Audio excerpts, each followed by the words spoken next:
कहते हैं कि सबसे वफादार जानवर कुत्ता होता है। जब जब उसके मालिक का मूड खराब होता है तो उसे भांप लेता है।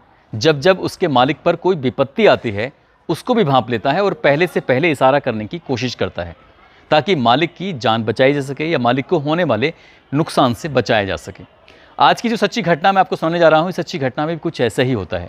मालिक पर बहुत बड़ी विपत्ति आने वाली थी, तब भी इशारा किया, जब विपत्ति आई हुई थी तब भी बचाने की पूरी कोशिश की, लेकिन उस वफादार जानवर की जान चली जाती है। और इस घटनाक्रम के खुलासे के लिए पुलिस तमाम कोशिशें कर रही थी।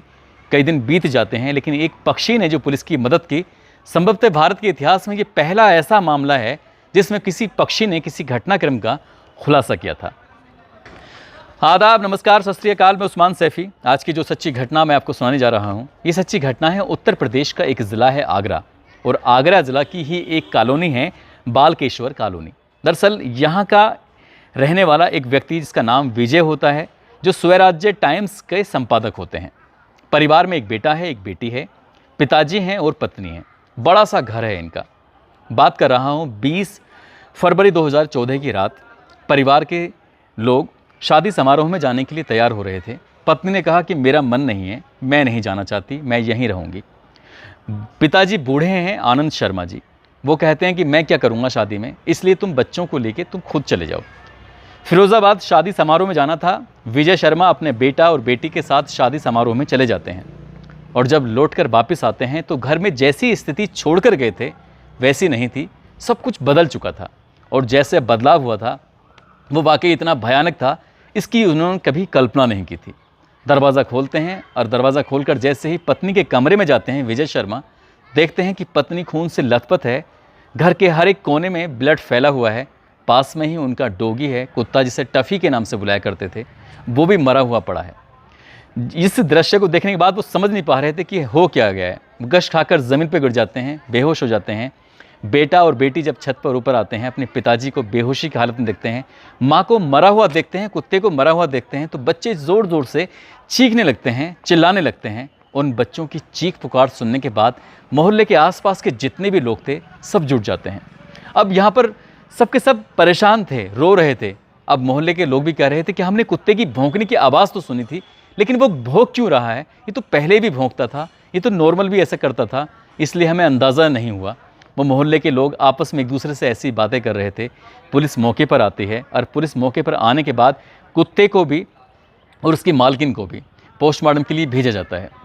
वेटनरी डॉक्टर कुत्ते का जब पोस्टमार्टम करता है तो उसके शरीर के अंदर 9 घाव थे, जो किसी धारदार हथियार से बार बार घाव किए गए थे।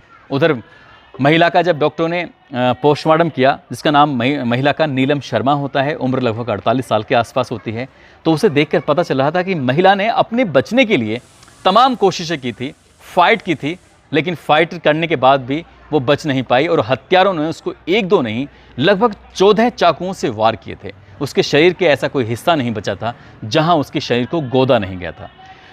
घटना तो हो जाती है, घटना किसने की है, इस घटना का खुलासा करने के लिए पुलिस ने परिवार, रिश्तेदार, दोस्त, जितने भी लोगों का इस घर में आना जाना था, हर किसी से बातचीत करने की कोशिश की। हर एक पहलू पर पुलिस ने जांच की। तभी पुलिस को एक छोटी सी लीड मिलती है, और वो लीड ये होती है, कुछ दिन पहले एक ज़मीन खरीदी गई थी। उस ज़मीन में कुछ लेन देन को लेकर विजय शर्मा का उस व्यक्ति से झगड़ा हो जाता है। पुलिस वाले उसे लाते हैं, पकड़ते हैं, और उससे सख्ती से पूछताछ करते हैं। वो बार बार हाथ जोड़कर कह रहा था, साहब दुश्मनी हुई ज़रूर है, लेकिन इस लेवल पर नहीं कि मैं उसकी पत्नी की हत्या कर दूँ।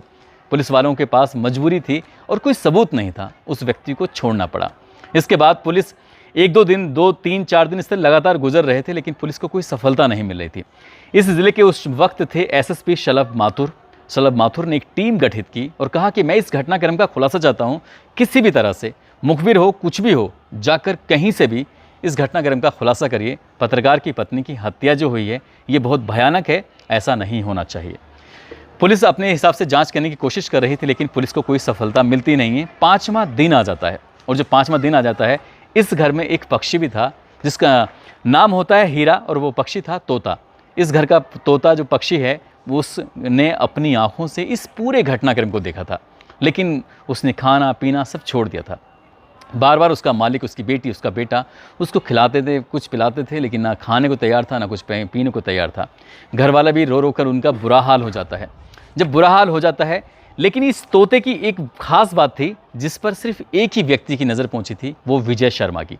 दरअसल घर के अंदर मेहमानों का आना जाना था। हालांकि 3 दिन तक ये घर सील रहा था, ताकि सील रहने के दौरान इस पुलिस वालों ने घर से सबूत जुटाने की तमाम कोशिश की थी, फिंगरप्रिंट्स उठाने की कोशिश की थी ये। लेकिन पुलिस को ये पता ज़रूर चल जाता है कि लूट के लिए हत्या हुई है। हत्यारे कौन थे, उन हत्यारों का तलाश करने की पुलिस लगातार कोशिश कर रही थी। पुलिस को ये भी मालूम हो गया था कि लूट तो सिर्फ एक बहाना था, हत्या में जो भी हुआ है किसी ने ज़ाती दुश्मनी निकाली है। अब पुलिस इसी पहलू पर जांच करने की कोशिश कर रही थी। तभी इस तोते की हालत घर के एक मेहमान को देखकर लगातार बिगड़ जाती थी। जब जब उस पिंजरे के बराबर से निकलता था, आता था, जाता था, तो ये तोता बुरी तरह से चिल्लाता था, चीखता था, और चिल्लाने चीखने में ये बुरी तरह से फड़फड़ाता था। तब इसके पंख उड़ने लगते थे, टूटकर गिरने लगते थे। ठीक उस रात भी वैसा ही हुआ था जिस रात ये घटना हुई थी, क्योंकि उस तोते ने पिंजरे के अंदर रहते हुए काफ़ी फड़फड़ाया था, काफ़ी चीखा था, काफ़ी चिल्लाया था। लेकिन उसकी चीख पुकार की आवाज़ों से फ़र्क क्या पड़ रहा था, वो पिंजरे के अंदर जो बंद था। खैर, पुलिस आगे इस मामले तक पहुंच नहीं पा रही थी। मालिक को लगा कि कुछ ना कुछ बात है। तभी मालिक ने कहा कि किसने मारा, तो तोता बोला उसने मारा, उसने मारा। बार बार एक ही बात बोलता था, उसने मारा। अब ये किसने मारा, नाम एक लेते हैं, घर में हर एक सदस्य का नाम लिया जाता है, घर के अंदर आने वाले हर एक शख्स का नाम लिया जाता है, जो रिश्तेदार थे उनका नाम लिया जाता है, जो दुश्मन थे उनका भी नाम लिया जाता है। विजय शर्मा लगातार नाम ले रहे थे। नाम लेते लेते जब आशु का नाम लेते हैं तो कहता है उसने मारा, उसने मारा। बस इतना कहते ही वो काफ़ी देर इस वक्त को बिताने की कोशिश करते हैं। बाहर से आते हैं, फिर कहते हैं आशु, तो कहते हैं उसने मारा, उसने मारा। जब तोता एक ही जुबान, एक ही बात बोल रहा था, तो ये सीधा एसएसपी के पास जाते हैं विजय शर्मा, और एसएसपी से जाकर कहते हैं कि कुछ अलग है, आप देख लीजिए, यहाँ से आपको कुछ सफलता मिलती है तो देख लीजिए। दरअसल विजय शर्मा का सगा भांजा होता है आशुतोष गोस्वामी उर्फ आशु, जो कि अर्जुन नगर का रहने वाला था। थाना लगता है उसका शाहगंज। एसएसपी शलभ माथुर उस लड़के को पकड़वा कर मंगवाते हैं, उस तोते के सामने खड़ा करते हैं, और तब तोते से पूछा जाता है किसने मारा, तो कह रहे उसने मारा, उसने मारा। नाम लेते हैं, उसने मारा। यानी कि अब पुलिस के लिए एक सबूत मिल चुका था, एक लीड मिल चुकी थी, एक रास्ता मिल चुका था। पुलिस ने जब आशु से सख्ती से पूछताछ करने की कोशिश की तो पुलिस के सवालों के सामने वो ज़्यादा देर टिक नहीं पाया, और पुलिस ने जब उससे अपने तरीके से पूछा था तो उसने एक एक बात को सही तरीके से बता दिया। क्योंकि इस घर में कब आना है, कब जाना है, कौन कहाँ जाता है, आता है, किसकी आदत कैसी है, किसको कैसे रिझाया जा सकता है, किसको कैसे संभाला जा सकता है, वो सब जानता था। और 20 फरवरी 2014 की वो रात जब ये परिवार विजय और उनका बेटा बेटी शादी समारोह में गए थे, तब ये आधी रात के बाद घर के अंदर घुसता है, और घर के अंदर घुसने के बाद सीधा उस कमरे में पहुंचता है जिस कमरे में नीलम शर्मा सोई हुई थी, लेटी हुई थी। अपना दोस्त था उसका रोनी मैसी। रोनी मैसी को पहले तैयार किया जाता है, चेहरे पर नकाब लगा हुआ था, और ये जाकर रोनी मैसी कहता है कि घर में जितनी भी नकदी है, जितना भी सोना है, चांदी है, जेवरात, जो भी कुछ है ला के दे दो, नहीं तो अपनी ज़िंदगी से हाथ धो बैठोगी।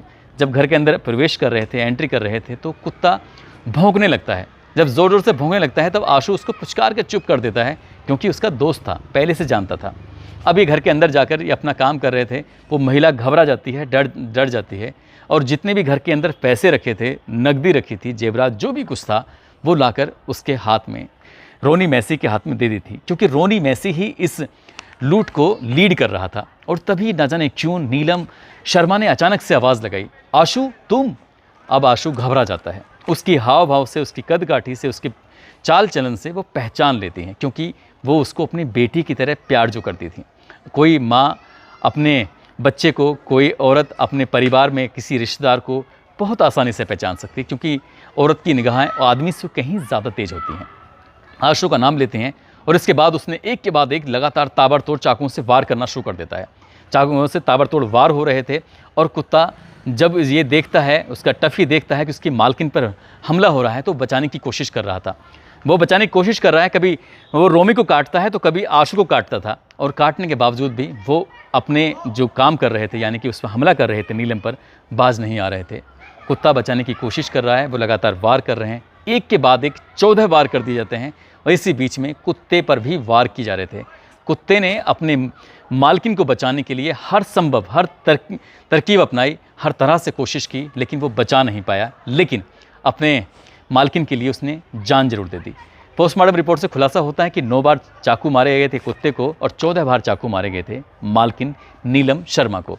और पुलिस इस घटनाक्रम का खुलासा कर देती है। खुलासा करने के बाद ये जो तोता होता है, जिसका नाम हीरा होता है, ये खाता पीता नहीं था। 6 महीने लगते हैं और 6 महीने बाद ये दम तोड़ देता है अपनी मालकिन की याद में। उनकी वजह से ही वो शायद जिंदा था, और जब मालकिन ख़त्म हो जाती है तो शायद वो भी नहीं बच पाता। कई साल बीत जाते हैं, कोरोना काल आता है और विजय शर्मा की भी कोरोना से मौत हो जाती है।